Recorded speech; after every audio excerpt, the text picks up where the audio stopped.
Hi everyone, welcome by Wayfact. And as you can see, Ernesto is again super excited. Just I always have to be careful to not touch his chocolate, otherwise he's getting mad at me.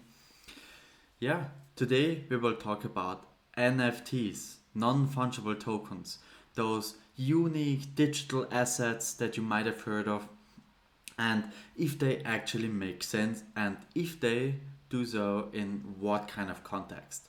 As always, this stream will be around 15 minutes and that's it. I will record the video as well and publish it on YouTube afterwards. So let's get started.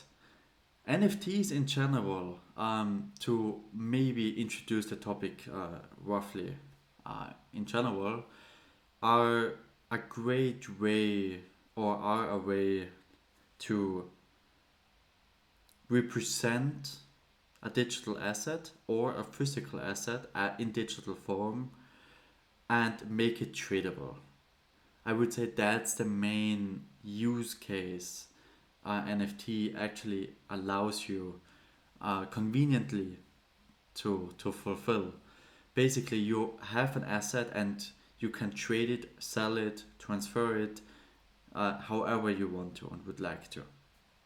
Of course, there's also this blockchain aspect. It's somewhat decentralized, it's somewhat interoperable as people claim it to be.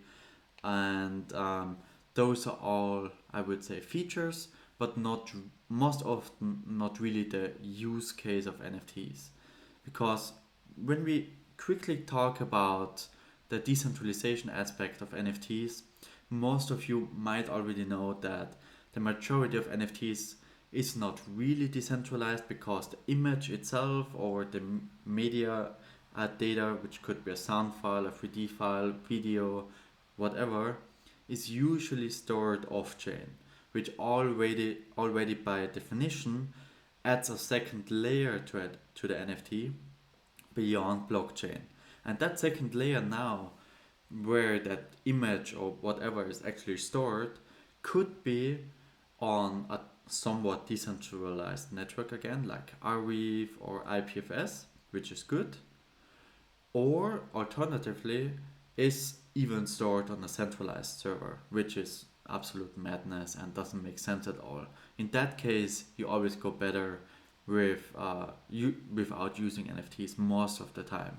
Of course, also here, under some circumstances, it maybe makes sense, but not from a decentralization perspective, but maybe just from a time to market point of view because you have the knowledge to implement that and your let's say business case is that you have something like a tradable thing asset that people somewhat own or can send wherever they want to and these kind of things. So that's the only advantage here. So when do NFTs actually make sense? Of course, I can't give you now a proper list where it makes sense and where it doesn't, but I have to be careful that not the screen turns off. Um, in general, I can't give you a full list now because, of course, there are use cases that make sense and there are many use cases that don't make sense and are complete rubbish.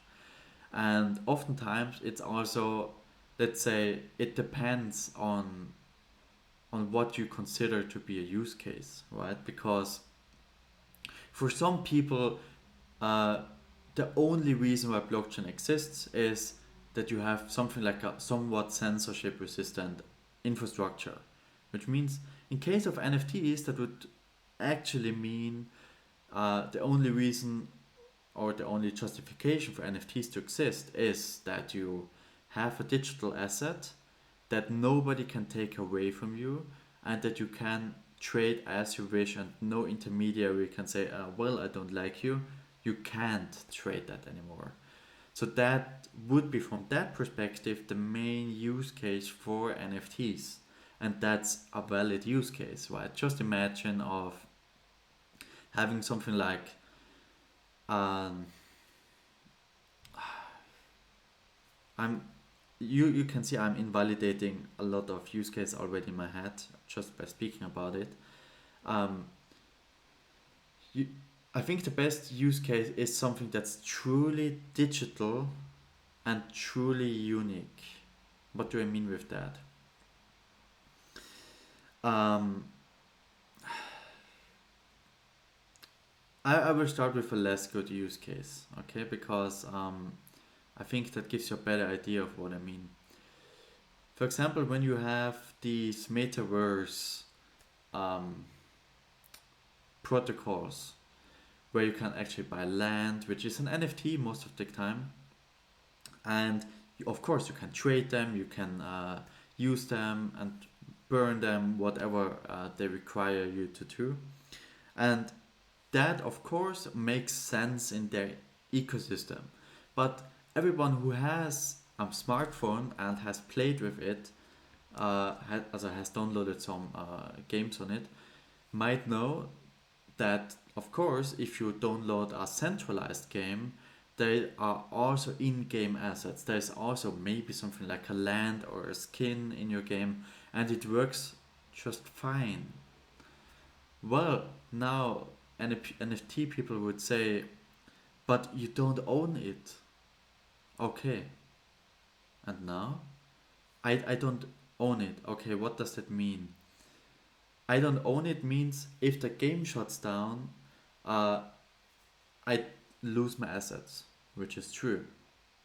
Except the game is open source, which is sometimes in rare cases the case, then you might be able to keep your assets. But most of the time, you indeed lose them. Of course, if the servers are down, the information is gone as well. Uh, if you have the NFT, you would own the right to retain those skins or those assets if there is somewhere a game that allows you or accepts that NFT. So it's nowhere decentralized, it's nowhere permissionless, it's just you have a ticket that you own in a decentralized way. So it's not really an advantage in that case.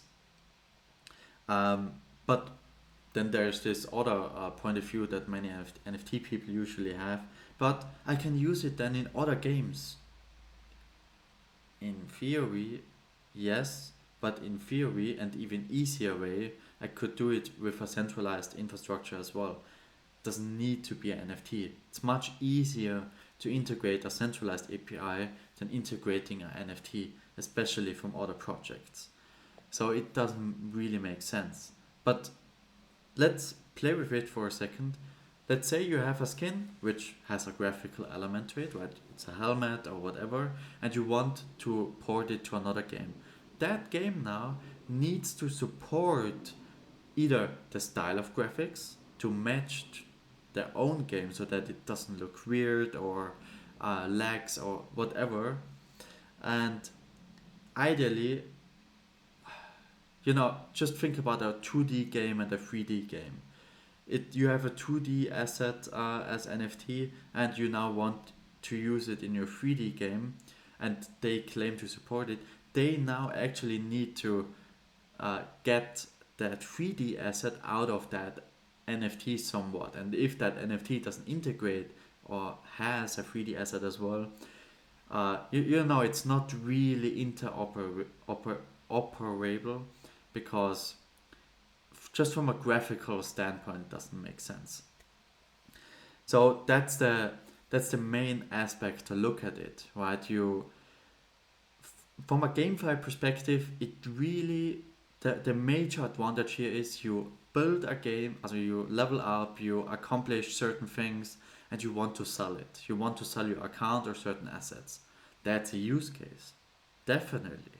I like that use case. I like that thought because most of the time, if you have that, you would need to go to some kind of centralized platform, and I'm sure they exist. I know that, but I haven't used them so far.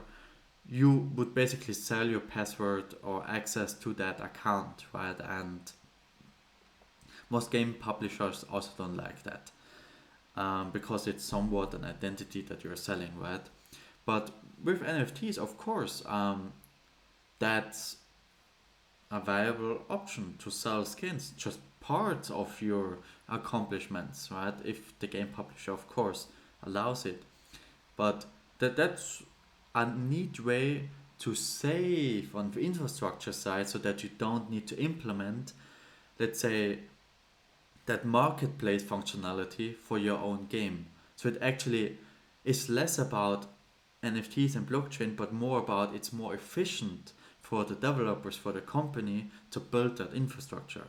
That's the main advantage here.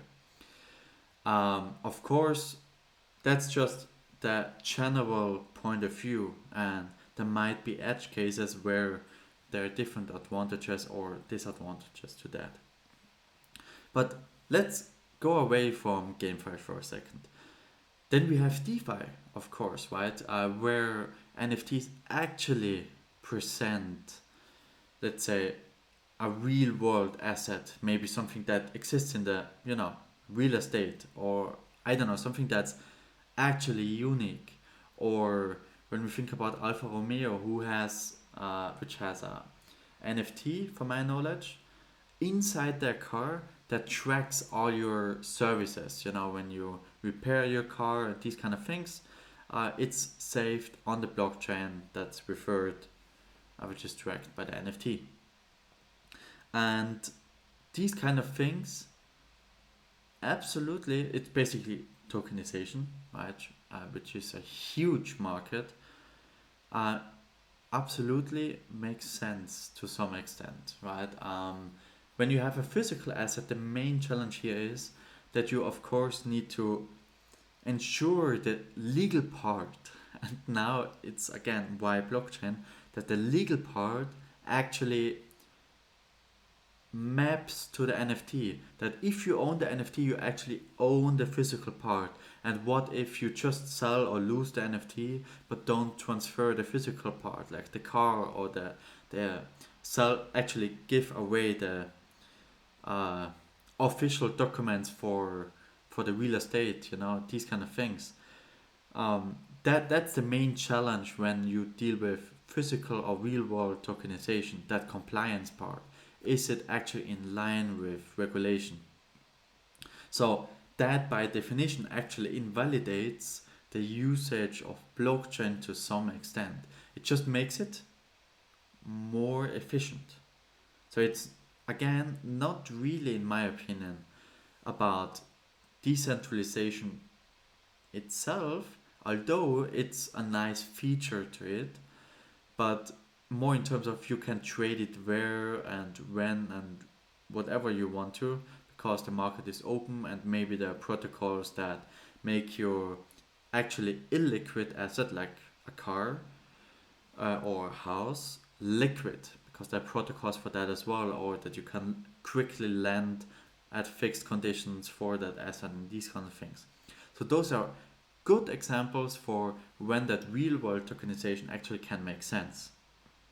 And that's actually something I'm convinced that is, as it's already here, but that this sector is growing and will happen more and more. And BlackRock, if I'm not mistaken here, also said that tokenization is a huge market for crypto. And yeah, I'm actually already the opinion that blockchain will become a niche technology, and tokenization is definitely one of those niches where blockchain is actually I would say a good approach to solving the problem, right? Um, but that's more kind of a boring, I would say, DeFi use case. Now, let's look at more these kind of creative NFTs that most people know about, right? These Bored Ape Yacht Club and all these kind of things, that PFPs, like personal profile pictures, whatever, right? All these community projects, brands that have been built with NFTs. So that's a very different angle to look at this technology. And I'm completely honest with you, I'm super critical about that part. But I also dare to say that I understand that NFT is a great, also can be used as a tool to build a community, right? It's infrastructure basically that's already here. There are a lot of tools that allow you to build great communities by using NFTs. Doesn't mean that NFTs are the only way. You can do it with a centralized platform as well as you can do with a decentralized one. But again, here you would have that tradability aspect, not really a lock in that regard because you can sell it on every marketplace you wish to, and these kind of things. Those are features that are definitely relevant and of value for people that own such an NFT. When you look just at the community and especially branding aspect, that's a really interesting part. And just look at Gary Vee, like his We Friends collections. He has 2 seasons, or not, or even 3. No, it's just 2, right? I just heard it. Maybe he's thinking about the third one, but I think it's just 2. And he's actually really focusing on trying to build a brand on top of those NFTs, right? And every character in those NFTs has their own story, and there's a lot of merchandise attached to it, and all these kind of things. So it's basically just collection cards, right? And what's wrong with just thinking about that? You now have a technology that actually is supposed to be for more serious stuff, but why can't you use it for less professional or sillier or just branding marketing stuff in that regard as well? When you say, hey, I own that thing in a digital way, but um, it really doesn't need to be on a blockchain, right? If it would be a website that says I own this and I can sell it there, people would be fine with it probably as well, right? So, but the infrastructure is here again. It saves time. You can use a lot of tools, and at that time, of course, there was also a lot of hype. So, why not go with flow? It's okay, right? Nothing bad around that, as long as you do it in an ethical manner. And building a brand on top of that, like Hachi Penguins, and even Board Ape Yacht Club. I'm not a fan actually of them. Not really. Just because of how they approach things, and they're not really community focused, although they say so in my opinion. But they build a brand as well. And just thinking of Apache Penguins, I think they launched, as you said, English word for those. Ah, how's it called? Like basically, those things that you can color with if you're a child. Like I really lost the word now, but basically just merchandise, right? On top of those NFT characters, and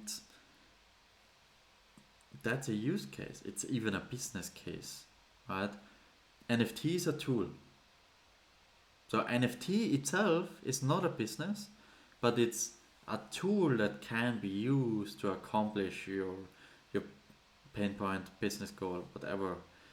But in general, I'm nowhere to say that NFTs are the best tool to use. Nowhere. I'm far from that.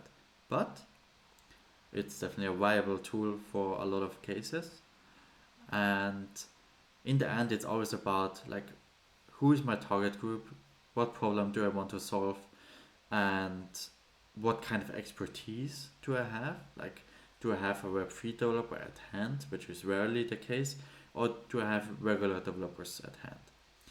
And based on that, you then can evaluate what path do I want to go on. And of course, if you want to do something like a customer loyalty program or these kind of things, which both exist both in Web3 and Web2, it's always just about like what's easier and where is the upside in terms of business success and also customer experience better. So that's just a thing that you always have to think about. And NFTs are just a tool. Just as always, technology is never the solution, always just a tool. And if you keep that on top of your mind, I think we all are able to build great things and do cool stuff. Haven't seen any comments so far, uh, but yeah, happy to answer them afterwards as well. So thank you for watching. Hope you liked it. See you soon.